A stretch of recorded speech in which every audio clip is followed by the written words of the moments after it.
Assalamualaikum warahmatullahi wabarakatuh. Bismillahirrahmanirrahim. Inna natawassalu wa natashafa'u ila hadratin Nabil Mustafa Muhammadin sallallahu alaihi wasallam wa ala alihi wa ashabihi wa azwajihi wa dhurriyyatihi wa ahli baitihi thumma ila hadrati jamil muallifin wal musannifin wa nakhussu khususan musannifu hadzal kitab wa murabbi ruhina wa jasadina wa syekhina wa muallimina wa jami' ustadina wa man ajaza ilaina wa muallifayil kutubi ta'allamnaha thumma ila hadrati ummina wa abina wa jaddina wa jaddatina wa zawjatina wa auladina wa dhurriyyatina wa usulina wa furu'ina wa man iktasaba ilaina Allahumma ij'alna wa iyyahum min ahlil ilmi wa ahlil khair bisababihim wa bi karamatihim wa syafa'atihim bi daraini al-Fatihah. A'udzu billahi minasyaitonir rajim. Bismillah.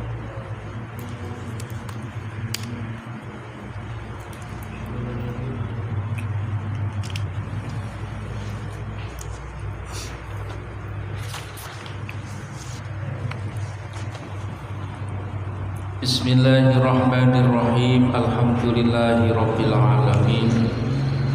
Assalatu wassalamu ala sayyidil anbiya'i wal mursalin sayyidina wa maulana Muhammadin wa ala alihi wa sahbihi ajma'in. Faqala al-musannifu wal muallifu rahimahullahu ta'ala wa nafa'ana bihi wa bi 'ulumihi wa amatana bi asrarihi fid dharaini amin. Qalu subhanaka la ilma lana illa ma 'allamtana innaka antal alimul hakim. Wa qala rabbi shrah li sadri wa yassir li amri wahlul 'uqdatam min lisani yafqahu qawli wa ba'du. Bismillahirrahmanirrahim. Pundi wajib Al-Muharramatu,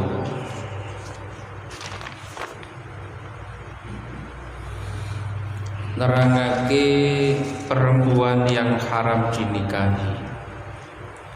Yahrumu 'alal rajuli ayyatazawwaja imra'atan musyrikatan.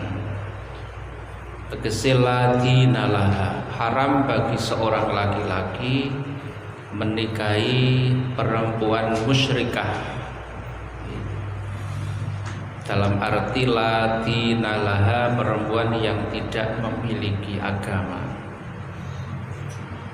Awimro'atan min aqaribihi binasabin aw radha'in aw musoharatin wa ayyajma'a baina imra'atin wa baina qaribatin laha binasabin aw radha'in liqaulihi ta'ala hurimat alaikum ummahatukum wa banatukum wa akhawatukum wa ammatukum wa khalatukum wa banatul akhi wa banatul ukhti wa ummahatukum allati arda'nakum wa akhawatukum minar radha'ati wa ummahatun nisaikum wa rabaikum warabaibukumul lati fi hujurikum min nisaikum allati dakhaltum bihinna.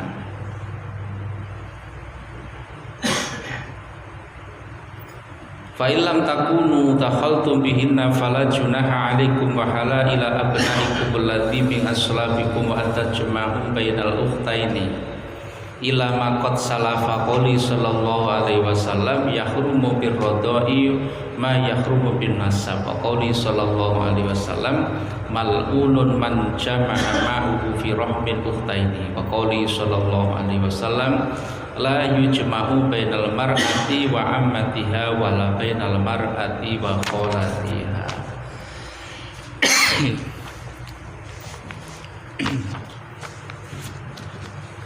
Akhir zaman iki perkawis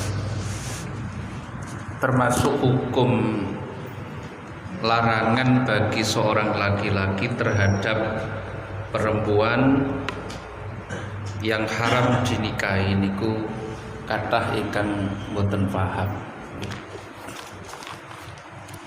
Mila penting bagi kita sedaya memahamkan hukum-hukum ini di tengah-tengah masyarakat ingkang pundi segala bentuk kesibukan masyarakat umum niki dadosaken tiyang samangke niku kurang merhatosaken hukum-hukum di dalam agama itu sendiri, sehingga kurang tahu endi wong wadon sing oleh dinikah lan pundi sing boten oleh dinikah. Jadi termasuk sing pertama wau, seorang lelaki itu diharamkan mengawini perempuan musyrikah.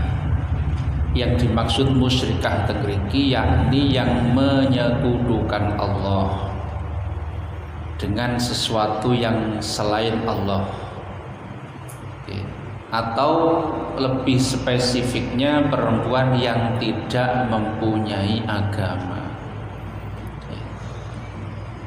Utawa lek cara sakniki wong gak duwe agama niku dimasukkan dalam kategori ateis. Ateis niku tidak meyakini adanya agama, tidak meyakini adanya Tuhan. Ateis keyakinannya orang komunis. Jadi nggak mempercayai ono yang agama. Kaya dene gak mempercayai ono Allah. Utawa perempuan yang masih menjadi kerabatnya dengan sebab keturunan atau tunggal susu gitu, susuan rodoah, atau musyaharah yakni menjadi menantu atau mertua. Jadi sing kena wong iku kena hubungan musyaharah boten iso nikah. Karena sudah pernah menjadi menantu, maka tidak boleh dinikahi oleh mertua. Karena sudah menjadi mertua, maka tidak boleh menikah menantu. Karena apa? Berarti menikahi bekas bojone anake, ya ngoten. Lho nek zaman samangke niki nek mboten jelas ngeten niki, niku iso ngawur yang niku ngoten. Maka sudah menjadi kewajiban kita bersama memaklumatkan hukum-hukum sing kados ngaten niki, biar masyarakat umum niki semerap tentang batasan-batasan atau hukum-hukum yang memang di dalam hukum itu mengatur tentang berapa atau golongan mana yang boleh dinikahi dan golongan mana yang tidak boleh dinikah. Dan haram pula seorang lelaki itu mengumpulkan antara perempuan dengan perempuan yang masih ada hubungan kerabat dengannya. Labi langsung loro, kamu kok dulure ngeten.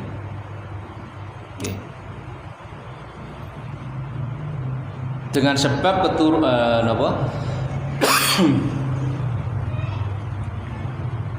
dengan sebab keturunan atau susuan niku wau.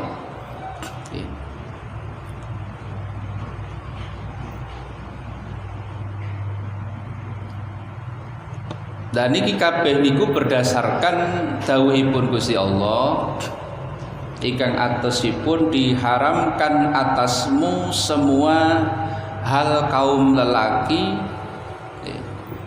diharamkan atasmu semua hai kaum laki-laki mengawini ibumu, anak perempuanmu, saudara perempuan ayahmu, saudara perempuan ibumu, anak perempuan saudara laki-lakimu, anak perempuan saudara perempuanmu, ibumu yang menyusuimu, ibu susuan, saudara-saudara perempuan yang dari susuan denganmu, ibu istrimu, berarti napa moro, dan anak sapa sing wingi sing tanglet ya. Dan anak tirimu perempuan yang dalam asuhanmu dari istri yang kamu sudah menyetubuhinya. Tetapi jikalau istri itu belum kamu setubui, maka tidak bersalah kamu untuk mengawini anak tirimu.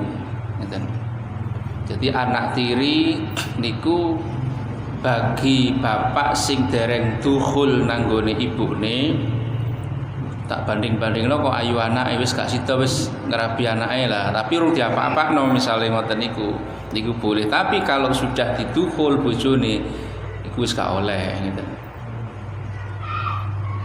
Juga haram mengawini istri anak-anak lelakimu yang dari tulang rusukmu, yakni anak lelakimu sendiri.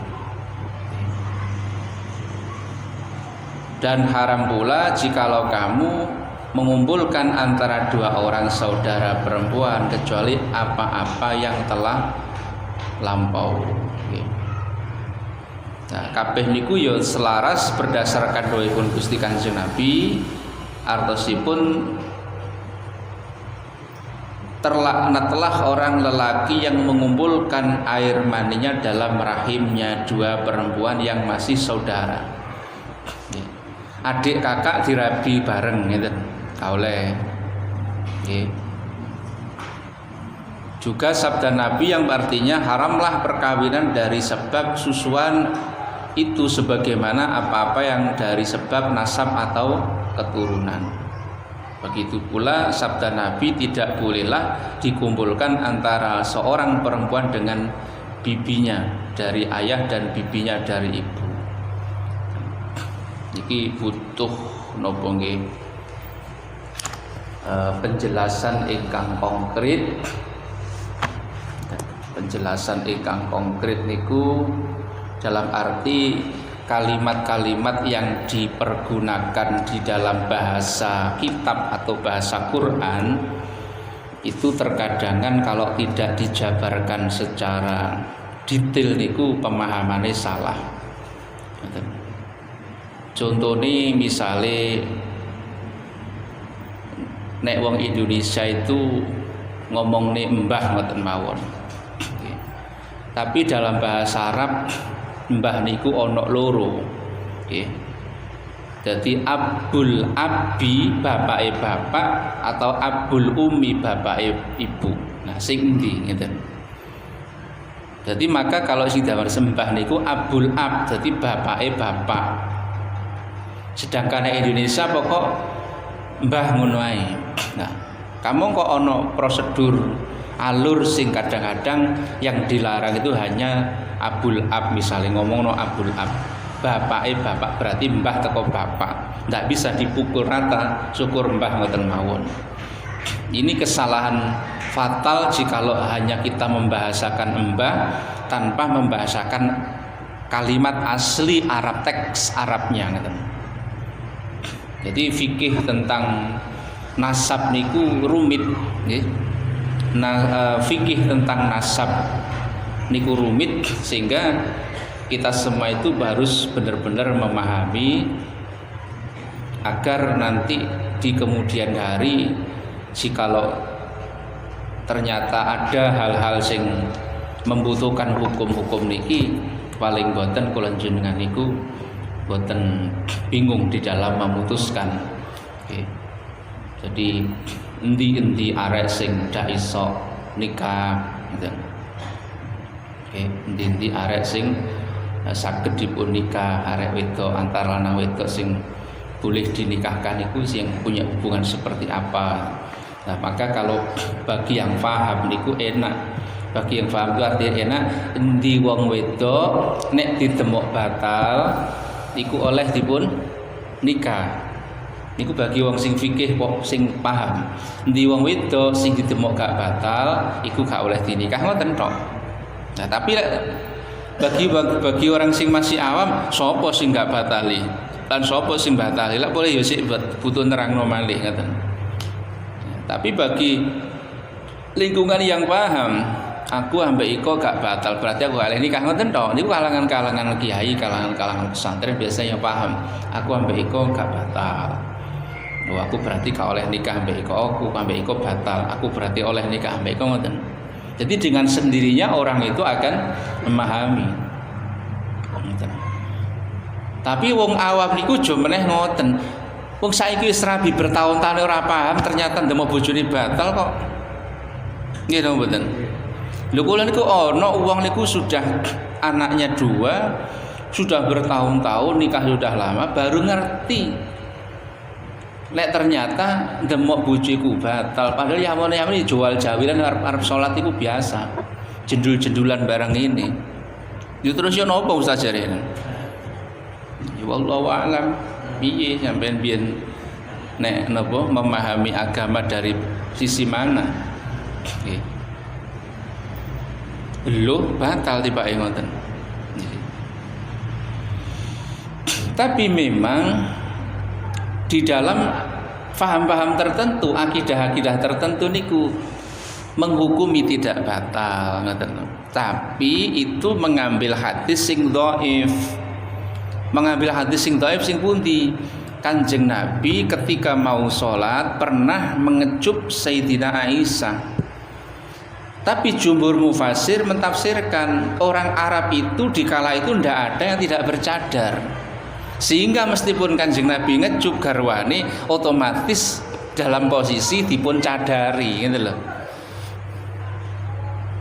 Berarti mboten batal. Lek niku diartikan secara vulgar seolah ditarik ke Indonesia. Wong Indonesia niku kok kata sing mboten cadaran, kemudian akhirnya dikecup yo batal. Ono paham ngeten iki. Makane lek buka fikih ning internet nang gone napa? Google iku ngati-ngati ning kene googling ning gone napa? YouTube. Jangan-jangan itu bukan fikih yang sepaham dengan kita, sehingga di sana dibolehkan gitu loh. Sedangkan Syafi'iyah, jumhur ulama itu sepakat bahwa yang namanya menyentuh kulit laki dan perempuan, suami dan istri, itu tetap batal. Ya justru batal itu mang oleh dinikah. Saya nggak batal ya malah gak oleh dinikah, ngoten. Kados ngoten niku. Maka di sini diterangkan gitu, endi wong lanang sing ndak oleh menikahi wong, termasuk wong wedok golongan endi ae sing ndak oleh dinikah. Yahrumu 'alar rajuli ayatazawwaja imra'atan musyrikatan, wadon musyrikah. Wadon penyembah berhala kalau di zaman Kanjeng Nabi.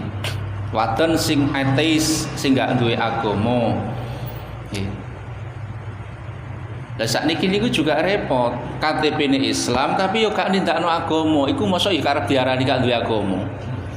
Wong tulisane duwe agama tapi gak nglakoni. Sakniki niku runyam pokoke ngeten. Kon agamane apa? Islam. Lho tapi kok gak ketok Islame blas yo. Malah sakniki niku sama niteni wong wedok niku masuk kadang-kadang pakai jilbaban, pakai pakaian syar'i, kadang-kadang enggak sholat iki yo akeh. Ya terus pundi konten iki cara sampean. Malah ketok wong cek kelihatan insaf, cek kelihatan hijrah. Sasarane iki berpakaian muslim niku, muslimah niku, tapi mboten merhatekno tugas-tugasnya sebagai seorang yang memeluk agama ngeten. Maka kalau kita kembalikan kepada sabda Nabi, ya fadfar bidzatiddin, pilihlah yang mempunyai agama. Nggih, kula pun pilih niku Islam, tapi yo gak dilakoni blas Islam lah ya repot to.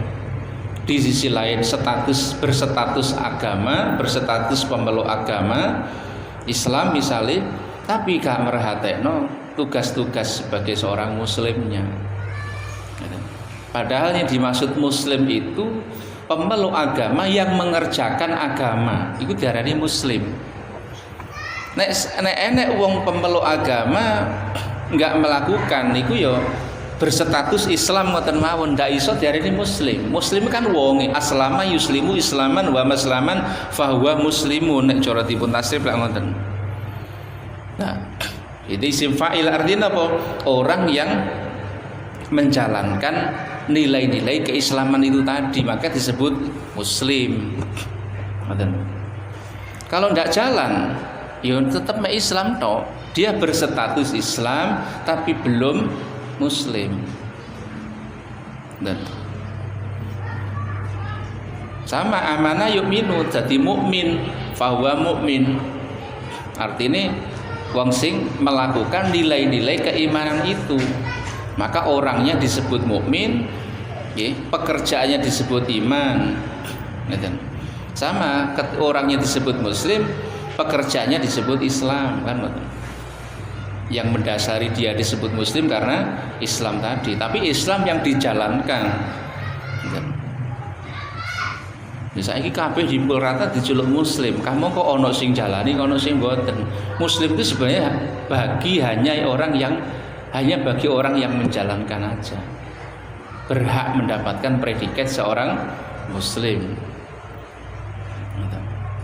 Kalau tidak jalan ya berarti tetap berstatus Islam ngoten tok. Seperti itu.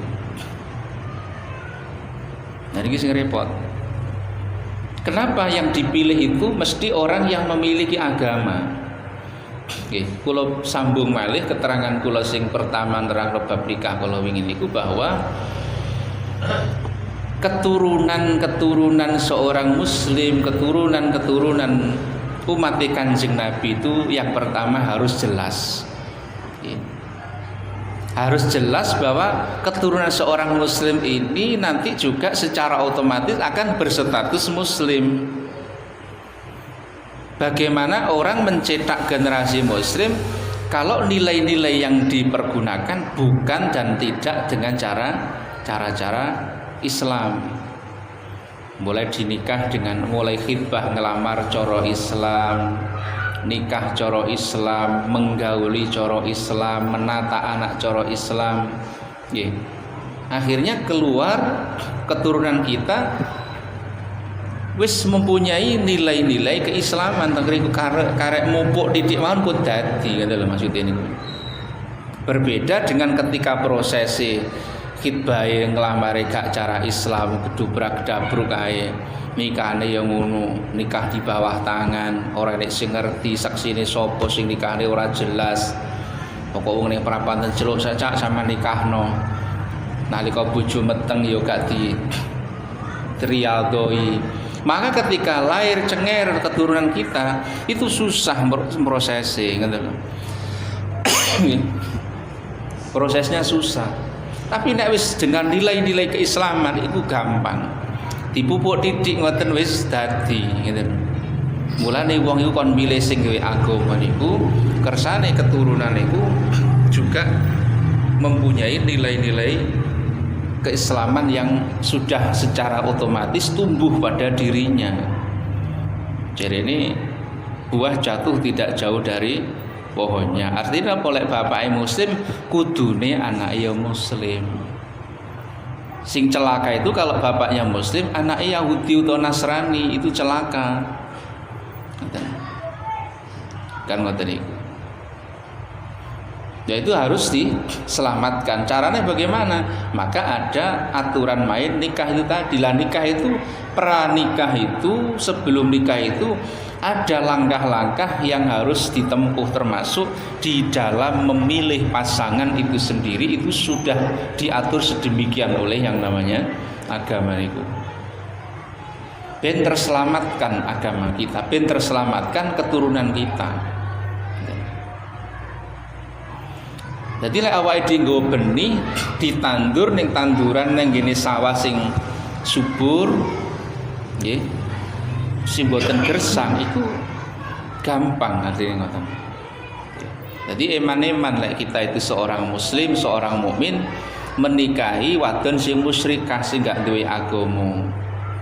Akhirnya gak konek, gak sambung. Nggih.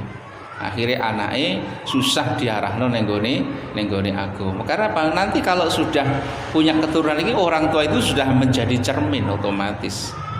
Sing disawang, sing didelok, sing lanjarane sapa? Lanjarane ya wong tuwa niku wau.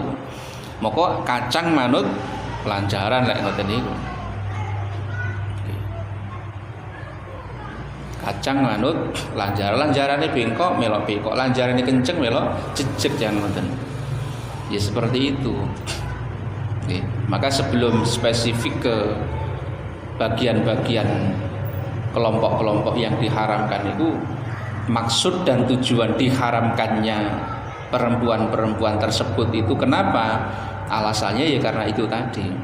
Agama itu punya alasan tertentu, terutama di dalam menjaga keturunan kula panjenengan sedaya kersane mboten rusak keturunan niku.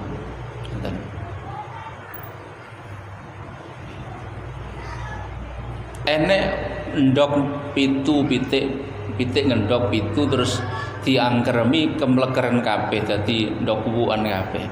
Iku sampean delok babone biasane ngoten. Iku mesti babon sing bolak-balik oleh anggrem niku mesti disela-selani kober golek lanangan liya. Kober mudhuk teko tarangan terus mangan-mangan dulin-dulin ngoten. Akhire ndoke ora dadi. Iku bangsa pitik mawon ngoten ya, apa meneh manungsa. Nggih. Sampeyan nate uji riset napa mboten? Ndok sing kemleker niku kok gak dadi iku pitike apa sing salah. Nah, iku diselidiki. Iku bolak-balik mesti mudhun iki, babonan sing ngengkrem iki mang. Kamu kok sing asli niku selikur dina niku paling-paling mek ngombe tok gak kok bermangan, poso temenan. Sampai kadang-kadang wulune brodole ya. Selikur dina. Demi apa? Dari bentuk telur menjadi seekor anak ayam itu butuh puasa. Benar-benar berpuasa. Tapi nek gak temenan, akhirnya dadi kuwukan, ambune gak karu-karuan. Artinya apa? Isok dadi fitnah wong tuwa, engko ya gara-gara salah di dalam mencetak niku. Mencetak niku digolekno wadah sing bener dhisik cara agama ngoten. Milih wong wadon sing duweni agama sing apik, duweni agama sing kuat. Ngoten. Kados ngoten niku. Jadi alasannya itu sebenarnya untuk itu.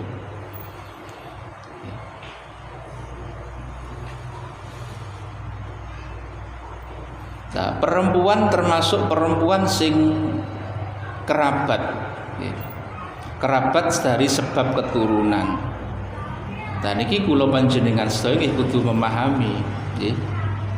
Termasuk tiang sing tunggal nyusu, nggih. Lari sing tunggal nyusu. Mila nek zaman sakniki sih mboten enten krana wis ana SGM, ana Denko. Dadi wong disusokne nang wong liya niku wis jarang. Kamangka luwih apik disusokne nang wong daripada ditukokne susu formula asline. Nggih, asline ngoten cara pendidikan Islam asline. Jadi lek wis gak metu golek wong wadon sing susune sik metu disusokne. Karena apa? Biar nyusu neng podo-podo menungso niku gak terputus. Asline ngoten. Dan hak menyusui dan hak menyusu asupan gizi kepada seorang ibu itu cara neng gene surat Luqman niku fi amaini selama 2 tahun.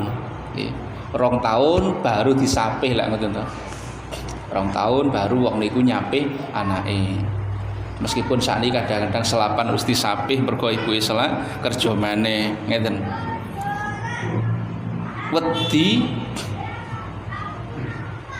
dijabel toko pekerjaan tapi gak wedi terputus anak dari sambungnya susu ibu nih. Nah, ya karena mungkin terbatas pengetahuan agama nih wong ngoten. Karena secara hak makanya lek mboten melakukan penelitian enggak ngaji sing kajian sing bener-bener masuk di dalam spesifikasi ayat-ayat tersebut, kita tidak paham. Yang pertama di dalam surat Luqman itu menyusui seorang ibu itu harus 2 tahun jatai anak. Iku hak anak nalika 1 sampai dengan 2 tahun harus mendapatkan asupan gizi ASI dari orang tuanya. Tidak boleh terwakili oleh siapapun, kalaupun terwakili kudu podo-podo menungso ndak oleh disusukno liyane kan ngoten asline. Sehingga Kanjeng Nabi nggih ngoten, akhire disusoni kali Halimatus Sa'diyah. Cuma yen nyusokno nang wong niku kudu wong sing bener, omongane sing apik, agamane sing apik, panganane ya sing apik, ati pangan sing apik gak ngawur, ngoten. Wong muisuan sampean kon nyusui wae pinter ngoceh wae anake sampean nggih. Wong ngomong elek kon nyusui ya ketularan nang mriku. Ngoten. Harus 2 tahun ini tidak bisa tergantikan. Oke. Kita ngomong secara hukum asli yang diterangkan di dalam Al-Quran itu. Maka kalau dulu itu enek sistem yang namanya disusokno nang wong. Aku wis gak metu Mbak Yu, susu sampean sing sik metu aku tulung anakku kurang 5-8 maneh saman susui ngoten. Nah, engko berarti anake dhewe anak kandung dengan anak susuan ini namanya tunggal nusu radhaah, ate tunggal nusu. Tunggal nusu iki padha karo sak nasab, berarti ndak oleh dinikah. Berarti gak batali mergo dulur, ngeten. Nah, di dalam kitab fikih yang lain juga diterangkan, nggih. Meskipun tiang niku nggak harus berapa lama pernah menyusui, hanya berapa hisab ngoten mawon, iku termasuk tunggal nyusu. Nah, susah wong sakniki niku gak gelem ngomong kadang-kadang ngoten. Termasuk ana wong iki ngadopsi anak, mestine gede diomongi ben apa? Den nggak nuntut waris. Lek tetep diakoni iki anak kandung, sok nuntut waris kamu kok anak pupon gak oleh waris lah ngoten. Oleh dihibahi, oleh diwasiati, tapi tidak oleh secara hak otomatis mboten termasuk yang ditulis di dalam faraid niku mau. Harus diomongkan. Tapi arep ngomong no wedi areke balik nang wong tuane lho. Pilih endi sakniki? Agama napa egoise wong sing ngomong iki mah ngoten.